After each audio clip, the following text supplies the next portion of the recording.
Okay. The opioid crisis is claiming the lives of about 90 people each day. Also, President Trump has named the opioid crisis a public health emergency. However, we are just now starting to take action on this crisis, even though it has been in effect since about 2005.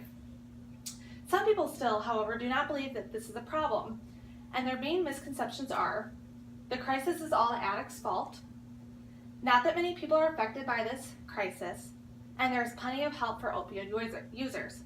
Today we will talk about why these misconceptions are all wrong. As I mentioned before, many people believe that the opioid crisis is the addict's fault. A lot of people believe that it's not, and maybe a choice. Many people believe that this crisis is the addict's fault and that they have the choice to take drugs. Although these people do have the choice to originally take drugs, it is a disease like any other disease. President Bill Clinton also in 1992 introduced a process by which drug companies are major funding for the FDA. This is a problem because drug companies get money back when they prescribe opioids or other prescription drugs to patients. Thus, they can be prescribing more prescription drugs to patients and they're getting their money back. So sometimes opioids are prescribed to people who really do not need them. Also, prescription opioid prescriptions have nearly quadrupled from 1999 to 2004. This is a huge, staggering statistic, as most others have only doubled or even gone down since with different prescription drugs coming into play. Also, there is no evidence of opioids' effectiveness, only proof of morbid risk. This is because there are other ways to relieve pain, such as going and getting chiropractic help, other drugs that are a little bit safer compared to opioids. So there is no proof, and also people are dying from these drugs more often. Another misconception is that not many people are affected by this.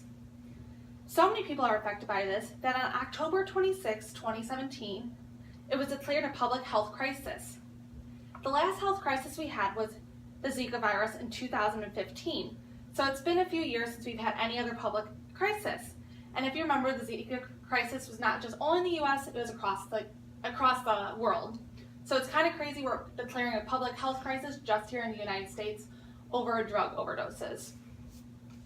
As I kind of mentioned before, 140 Americans die from drug overdoses.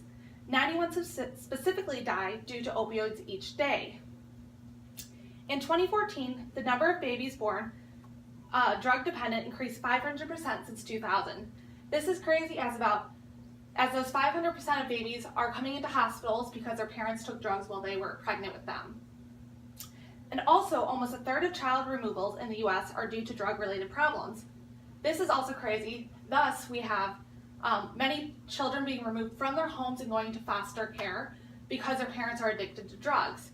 Once again, being a child, this is always a crazy statistic for me. The third misconception: there's plenty of help for people addicted to drugs. This statistic is crazy to hear, as this is not true at all.